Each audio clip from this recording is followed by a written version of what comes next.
bonjour à toutes et à tous, ravi de vous retrouver sur le plateau d'APE, Agir pour l'environnement. Moi, j'y crois, on est nombreux à y croire sur le fait qu'on puisse tous faire quelque chose pour l'environnement au quotidien.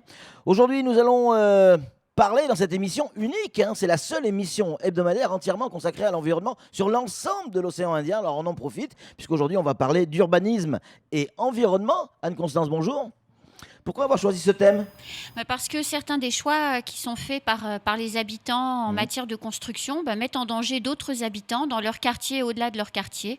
Et dans un département où 80% de celui-ci est soumis aux risques naturels, c'est quand même très important d'en parler. Donc la manière dont on doit construire nos habitations est importante. On va découvrir tout ça avec cette émission consacrée à l'urbanisation et à l'environnement.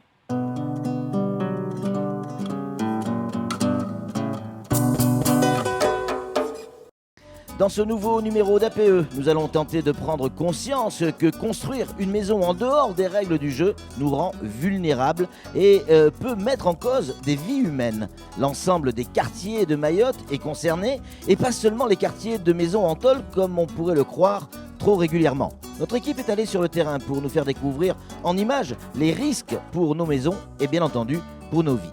Sur le plateau, on va avoir la chance de pouvoir discuter avec Charlotte Mussig, chef d'unité risque naturel à l'ADEAL, et David Leclerc, qui est en charge, chef de projet tout au moins, de la rénovation urbaine du côté de la commune de Koungou. Et puis, bien évidemment, nous reviendrons en détail sur ce qui est mis en œuvre côté État et côté commune pour lutter le plus efficacement possible contre ces mauvaises pratiques. En fin d'émission, on retrouvera Anne-Constance Onguena. Nous ferons le point sur les chiffres clés relatifs à l'urbanisation.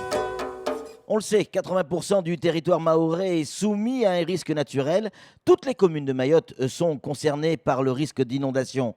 L'ensemble des habitations, donc de tous les quartiers urbanisés ou pas, peuvent être touchés. Cette vulnérabilité est encore plus forte, bien évidemment, pendant la saison des pluies. Pour faire changer ces mentalités, il y a des actions qui sont entreprises par des services, que ce soit des services communaux ou d'État. Regardez ce reportage signé Pierre Bellucci, Daniel Dunon et Saïd Oumrati.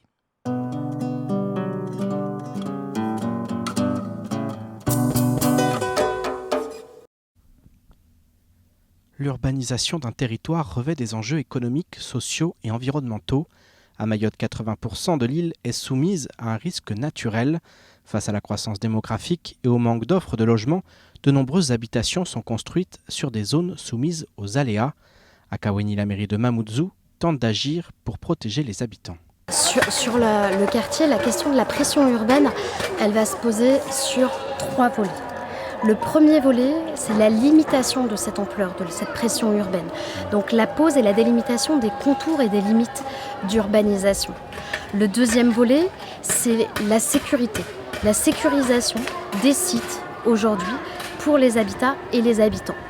Et le troisième volet, c'est les espaces d'aération, c'est-à-dire les espaces de respiration avec la mise en place des infrastructures et la mise en place des réseaux nécessaires à une vie digne. Au mois de février 2019, l'Agence nationale de la rénovation urbaine a signé le nouveau plan de rénovation urbaine de Kaweni. Ce NPRU s'étale sur la période 2018-2024 avec une première phase qui implique une grande campagne de sensibilisation auprès des villageois. On essaie vraiment de changer les choses parce que vu que ces personnes-là sont là, c'est quand même des êtres humains, on ne peut pas les laisser.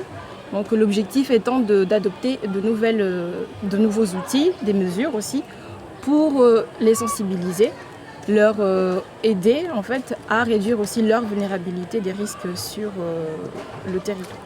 À Kaweni, 40% des logements sont des constructions en tôle, soit 2400 habitations. Parmi elles, 1300 sont situées en zone d'aléas. Au-delà du danger immédiat, cela pose des problématiques environnementales de premier ordre.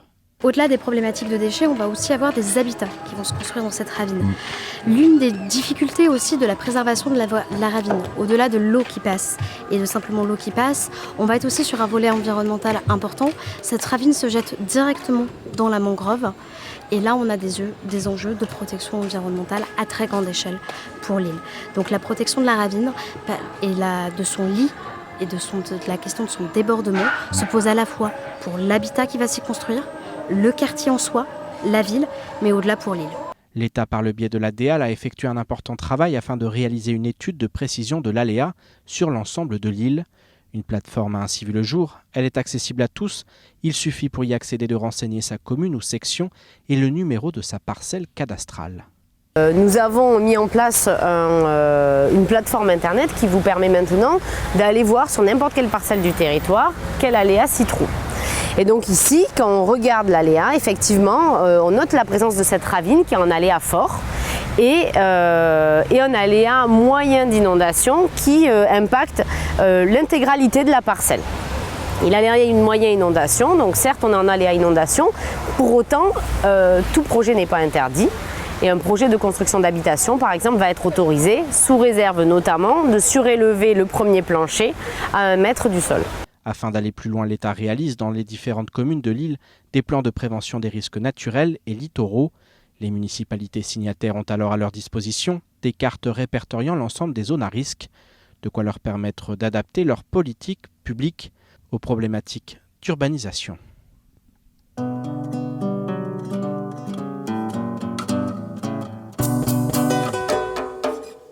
Merci à Pierre Bellucci et à toute son équipe pour ce superbe reportage. On a des invités sur le plateau. On va en profiter. Honneur aux dames. On a Charlotte Mussy qui est avec nous, qui est chef unité pour les risques naturels à DEAL. Charlotte, bonjour. Bonjour. On a également la chance d'avoir Anne-Constance Onguena du cabinet Incidence. Anne-Constance, bonjour. Bonjour Patrick. Et puis David Leclerc qui est chef de projet pour la rénovation urbaine du côté de la commune de Koungou. David, bonjour. Bonjour. Merci à vous trois d'être là. On va commencer avec vous, Charlotte, si vous êtes d'accord. Quels sont les défauts principaux de l'urbanisation mahoraise ? Alors, effectivement, l'urbanisation mahoraise se fait beaucoup en zone à risque. Comme vous l'avez dit, le territoire est couvert par différents types d'aléas. Oui. On a l'inondation, du mouvement de terrain, de la submersion marine. Et les habitations se trouvent souvent dans des fortes pentes, soumises à de l'aléa mouvement de terrain, près des côtes, juste en arrière-plage des fois, et donc soumis à des aléas de submersion marine notamment, ou alors au bord des rivières et des ravines. Associé à ça, on a un bâti qui est très précaire souvent, qui est fait à l'encontre ou sans bonne connaissance des règles de l'art et des bonnes pratiques constructives. Associé à ça, on a aussi beaucoup de pratiques de défrichement qui entraînent des soucis notamment sur l'eau, sur l'eau, effectivement, d'érosion. Et puis, dernier événement en date, les séismes qui sont aussi des facteurs aggravants qui peuvent générer des mouvements de terrain. On n'a pas de bol, Charlotte, quand même. On n'est pas gâtés à Mayotte. Non, c'est ça. C'est un territoire hors du commun. David, pourquoi dans les habitudes ou les traditions, je ne sais pas si on peut appeler ça des traditions, mais on a l'habitude ici à Mayotte de construire sans permis. Ça vient d'où ? Ça vient de quoi ? Je pense que c'est d'une part une question d'habitude, en fait, de mauvaises habitudes qui sont prises. Parce que c'est vrai qu'il y a une mauvaise information, voire pas d'information du tout. Je le vois des fois dans le cadre de mon travail où les personnes ne savent pas ce que c'est un permis de construire. Maintenant, il y a autre chose aussi. Il y a les personnes qui le savent et qui le font pas. Là, c'est la mauvaise foi. Voilà, c'est la mauvaise foi. Et bon, ce qui se passe aussi, je pense, c'est que des fois, les pouvoirs publics n'ont pas réagi ou pas assez. C'est en train de changer depuis plusieurs mois. Il y a des actions qui sont menées à Koungou, même à l'échelle du département de Mayotte d'une manière générale. Et donc, il y a une réaction maintenant pour arrêter les travaux, pour régulariser la situation, voire peut-être démolir la maison si besoin.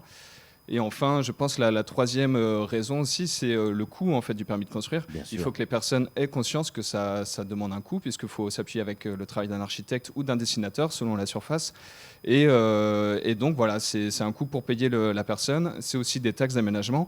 Et en fait, il faut que les Mahorais comprennent que dans leur budget, c'est pas seulement les travaux, c'est aussi le coût de ce permis de construire qu'il faut prendre en compte dès le départ. Mais évidemment. Charlotte, est-ce que, je disais en introduction que le risque naturel, c'est aussi nos vies. Les vies humaines sont en jeu.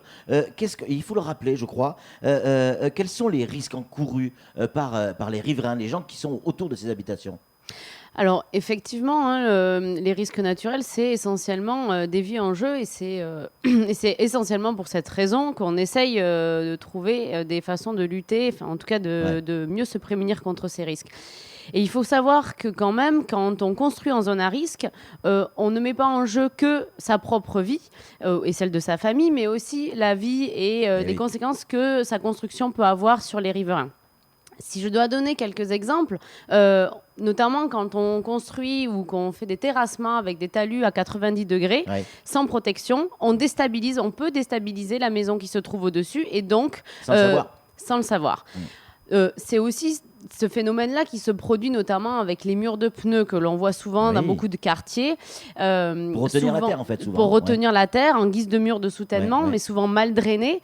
Derrière, de la boue s'accumule et une fois rempli d'eau, le mur peut s'effondrer et tomber sur la maison d'en dessous. C'est ce qui s'est passé notamment à Koungou l'année dernière, en début d'année dernière, et donc avec des morts. Également, si je peux donner un autre exemple sur l'aléa inondation, on a diverses pratiques qui peuvent générer des inondations là où on ne les attend pas. Notamment quand des personnes qui souhaitent construire leur maison déposent leurs matériaux de chantier devant leur porte sur la route. Cela peut générer des inondations à d'autres endroits puisque l'eau ne peut plus ruisseler puisqu'elle est bloquée par ces matériaux qui peuvent également se retrouver dans les caniveaux, les bouchers, et on se retrouve avec une inondation de toute une zone de manière inattendue. De la même manière que construire sur la voie publique, sur les caniveaux, est une très mauvaise pratique. L'eau ne peut plus s'écouler et on a des inondations. C'est totalement interdit, clairement. C'est totalement interdit, mais c'est des choses qui se font, malheureusement. Malheureusement. Charlotte, on dit souvent que seul l'habitat précaire est concerné. On l'a vu dans le reportage de Pierre Bellucci, c'est pas le cas du tout. Alors non, c'est pas le cas. C'est peut-être une idée reçue, quelque chose que l'on croit ou qu'on veut croire. En effet, tous les bâtis sont concernés, même les maisons en dur, puisque bon nombre de maisons en dur sont construites sans permis. Donc c'est-à-dire qu'ils peuvent se situer n'importe où et notamment en zone d'aléa fort, sans permis de construire évidemment. Et ces permis de construire, il faut vraiment les voir comme un garde-fou, quelque chose qui permet de donner les règles et permet aux gens de construire en bonne et due forme et protéger donc soi et sa famille et ses riverains, comme on vient de le voir. Charlotte, comment je peux savoir, moi, je veux construire une maison, comment je peux savoir que je suis dans une zone à risque ou pas ? Alors, tout d'abord, à la DEAL, vous auriez toutes les informations. Je vous invite à venir nous voir. L'unité risque naturel, on vous donnera les aléas et même les prescriptions, ce que vous pouvez faire ou ne pas faire sur chacune des parcelles. Aujourd'hui, également, on a des plans de prévention des risques naturels qui commencent à être approuvés. Donc, notamment à la commune de Koungou, de Msamboro et de Akwa, là, à l'heure qu'il est. Et donc, les mairies ont ce plan de prévention des risques à disposition et peuvent vous donner également le renseignement, au même titre que la préfecture. Et enfin, on est en train de mettre en place une plateforme Internet qui permettra à tout un chacun, depuis son smartphone ou depuis un ordinateur, de venir vérifier les aléas qui se trouvent sur tous les territoires de Mayotte, sur toutes les parcelles. Donc, depuis chez soi, sur Internet, on peut avoir toutes les informations. David, comment faire face à la situation pour protéger la population quand on est à la tête d'une commune ? C'est bien informer la population déjà. Je pense que c'est même le secteur clé. C'est qu'on doit sensibiliser les personnes, on doit être auprès de la population, mais aussi la population doit savoir qu'on est présent en mairie pour les conseiller, un peu comme avec la DEAL en fait, et qu'il ne faut pas hésiter à venir et à récupérer des informations qu'on peut leur donner. Mais est-ce que la commune peut anticiper sur le risque en disant aller à la rencontre d'un certain nombre d'habitants, dire attention, là où vous êtes, d'abord c'est interdit et il y a un gros risque. On sait ce qui s'est passé déjà à Koungou, il y a eu des drames, Charlotte l'a rappelé tout à l'heure. Oui, exactement. On peut le faire et on l'a déjà fait. Maintenant, il y a beaucoup de zones à risque. Ça prend quand même une dimension qui est assez préoccupante. Donc, on peut le faire sur des quartiers où on a ciblé des opérations prioritaires, comme à Majicavo Koropa, par exemple. À des endroits où, à Koungou, par exemple, là où il y a eu des drames qui sont produits, on est vigilant aussi. On est vigilant à Trévani, à Longoni. Mais il y a toujours des situations qui nous échappent, en fait. Mais effectivement, on a une surveillance, on a un œil attentif sur ces zones-là, avec un passage de la police municipale. Et dès qu'il y a une construction qui est constatée, comme on l'a fait d'ailleurs en début d'année par 2 fois de suite à Majicavo Koropa, on démolit les constructions qui sont en cours. C'est clair. Charlotte, on n'en parle pas assez, on ne le dit pas assez, mais la mangrove joue véritablement un rôle pour le maintien de la terre. Alors, effectivement, c'est un écosystème qui... Alors, là, on parle plus d'érosion des sols. Effectivement, ça a un double rôle, à la fois de permettre d'éviter que les terres qui s'érodent en amont, dans les montagnes de Mayotte, arrivent au lagon. mais ça joue également un rôle dans l'autre sens, c'est-à-dire ce qu'on appelle de l'érosion du littoral, le fait que les marées, les vagues, etc. finissent par grignoter du territoire. Et on a pas mal d'endroits à Mayotte, donc les témoignages des anciens le disent, où la plage a reculé, la mangrove a disparu. Et aujourd'hui déjà, sans même parler de changement climatique, on a des maisons qui se retrouvent, des quartiers même qui se retrouvent les pieds dans l'eau parce que cette mangrove a disparu pour diverses raisons. Ouais. Et donc cette mangrove permet de maintenir les terres aussi et d'éviter cette érosion du littoral. Sur nos terrains, on voit souvent des ruissellements d'eau. Comment on peut arriver à les gérer, ces eaux ? Alors, la gestion de l'eau à la parcelle, elle est indiquée dans le plan local d'urbanisme. Premièrement, sur ce qu'il est possible les quantités d'eau qu'il est possible de rejeter ou pas. L'idée, c'est quand même d'arriver un maximum à gérer les eaux à la parcelle. Alors, ça passe par des gouttières, chose qui a très peu souvent sur les maisons à Mayotte, et se raccorder à un réseau d'eau pluviale. Après, quand c'est possible, on peut aussi préconiser de l'infiltration, mais ça, c'est pas possible dans tous les types de zones d'aléa. Notamment, l'eau est un moteur du glissement de terrain. Forcément. Et donc on est plutôt contre. Ouais. Concernant la remédiation, l'information, la sensibilisation, évidemment, c'est la clé. La pièce, les enfants de Mabawa est originale. Et quel est l'objectif de ce projet ? Parce qu'un projet que vous soutenez. Hein. Voilà, tout à fait. En effet, la sensibilisation, comme vous l'évoquiez tout à l'heure, tout ce que l'on peut faire comme action de protection pour les populations, de mettre en place un cadre réglementaire, de se préparer à la gestion de crise, etc. Tout ça n'est rien si on n'a pas l'adhésion de la population et une prise de conscience collective. Et ça passe effectivement par des actions de sensibilisation. Aujourd'hui, on en mène plusieurs, mais celle qui est, me semble-t-il, particulièrement adaptée au territoire, c'est effectivement une pièce de théâtre que l'on a rédigée avec les enfants de Mabawa, qui a vocation à faire prendre conscience des risques naturels, notamment d'inondation dans cette pièce-là, et de la nécessité de demander un permis de construire. Et il faut s'adresser aux plus jeunes d'entrée ? Alors, on a deux versions de cette pièce de théâtre. Une version qui a lieu dans les villages, sur les places publiques, qui est une version de 45 minutes, donc là, qui va plus loin, et une version beaucoup plus courte, une petite scénette d'une dizaine de minutes, qui a vocation à être jouée dans les collèges et les lycées, associée à une animation portée par les naturalistes pour expliquer et accompagner cette pièce de théâtre. Ouais, les médias se sont fait l'écho, c'est vraiment magique. David, au niveau de la rénovation urbaine, notamment du côté de la commune de Magicavo, que recherche la mairie de Koungou au travers des actions engagées au niveau de l'habitat précaire ? Projets de rénovation urbaine, c'est des projets qui sont globaux en fait. Donc ça concerne les logements, ça concerne la route, ça concerne les équipements publics. C'est des choses qui sont générales. En termes d'habitat précaire, il y a plusieurs choses. Là, on est en train de travailler en fait sur des travaux, alors d'une part de démolition, d'autre part de réhabilitation. J'insiste en particulier sur la réhabilitation parce que ça sera plutôt ce qu'on va privilégier. Et tout de suite, quand on parle de démolition, les personnes s'inquiètent, mais il y en aura certainement. Mais ça sera vraiment en cas de nécessité en fait et qu'on ne pourra pas faire autrement. Comment on agit ? En fait, on intervient tout simplement sur chaque ménage. On essaye de voir de faire des enquêtes sur le bâti, quels sont les problèmes, est-ce que c'est raccordé au réseau d'eau pluviale, comme on a pu en discuter. Il n'y a pas de réseau d'assainissement d'une manière générale. Hein. Mais donc, il y a des enquêtes sociales, des enquêtes bâties.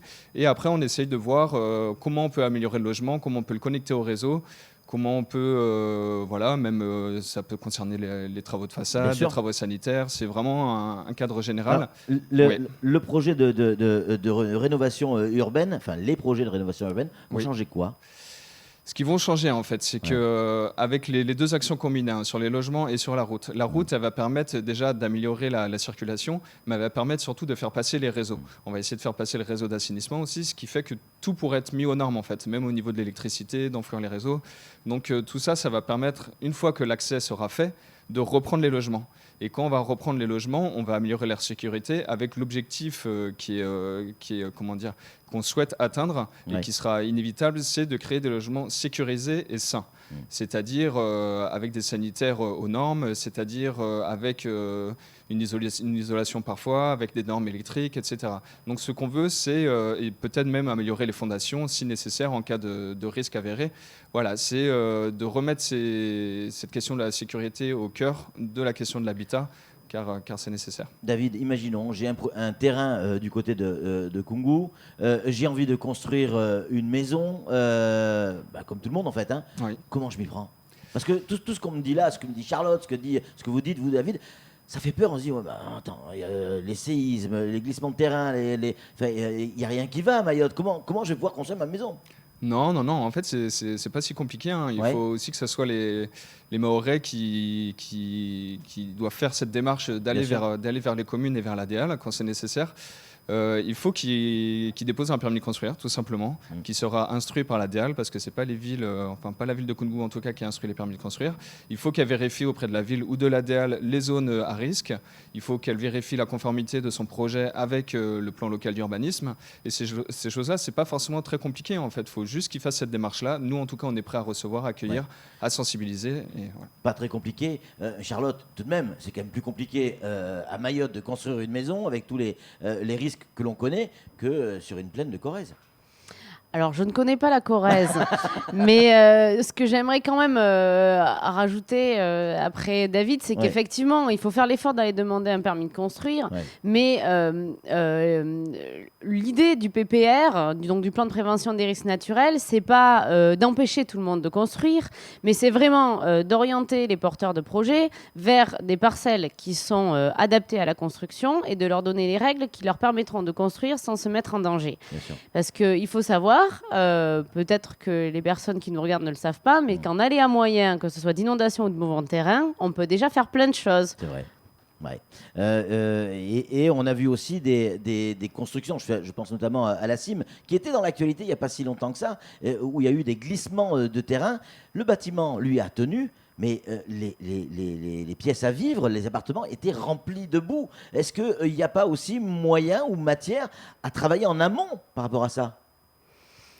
En amont de ces fameux glissements de terrain ou des coulées de boue qui rentrent dans les appartements. Alors oui, bon, effectivement, il faut essayer de se mettre dans une situation la moins à risque possible. Mais quand je vous dis c'est constructible en aléa moyen d'inondation, je ne vous dis pas que vous n'allez pas avoir une inondation à un moment chez vous. Il faut effectivement, nous, on vous donne les règles pour éviter d'avoir une inondation. Par exemple, se surélever. Voilà. Donc, c'est possible de construire, mais il faut respecter les règles. C'est pas tout d'avoir un permis de construire. Il faut après respecter les règles qui vous sont énoncées dans le permis de construire. On peut donc construire à Mayotte. Il y a des règles, il faut les respecter et il faut les savoir. On peut aller à l'ADL, à la préfecture, dans les communes pour avoir des informations. Anne-Constance, depuis quelques années, le rythme des catastrophes naturelles augmente. On a des chiffres pour préciser ce type de ressenti. Est-ce que c'est un ressenti ou la réalité? Non, c'est la réalité. Depuis le début des années 2000, on estime que le rythme des catastrophes naturelles s'est accru de 46%, ce qui a des conséquences forcément dans un territoire donc 80% de la superficie est couverte par un risque naturel, puisque ça accélère les risques. Et on estime que sur la seule année de 2016, les manifestations climatiques ont coûté à la planète 129 milliards d'euros, dont 99% dans des zones à risque. Combien de personnes ont construit sur une zone d'aléa fort ces dernières années? On estime, c'est une estimation, sur Mayotte, bien sûr, que 9 à 10 000 personnes supplémentaires ont installé leur habitation dans une zone à risque. Combien de logements sont concernés à Mayotte par ces risques naturels? 54 000 logements, ce qui représente 78% du parc d'habitation, ce qui est énorme. Et dans ces 54 000 logements, il y en a 11 900 qui sont soumis à un aléa fort. Le risque existe à Mayotte. On vient d'en parler. La seule solution, Charlotte, David, ils l'ont donné, la solution, se renseigner, construire avec un permis et puis surtout savoir être conscient des risques, c'est déjà savoir prévenir le risque. Merci beaucoup Charlotte d'être venue sur ce plateau. Merci à vous David. Merci à vous également Anne-Constance Onguena. Nous on va se retrouver évidemment la semaine prochaine. Ça sera toujours sur ce plateau avec d'autres invités et de nouvelles aventures bien sûr. D'ici là soyez prudents. Agir pour l'environnement au quotidien c'est possible. En tout cas moi j'y crois. Ciao.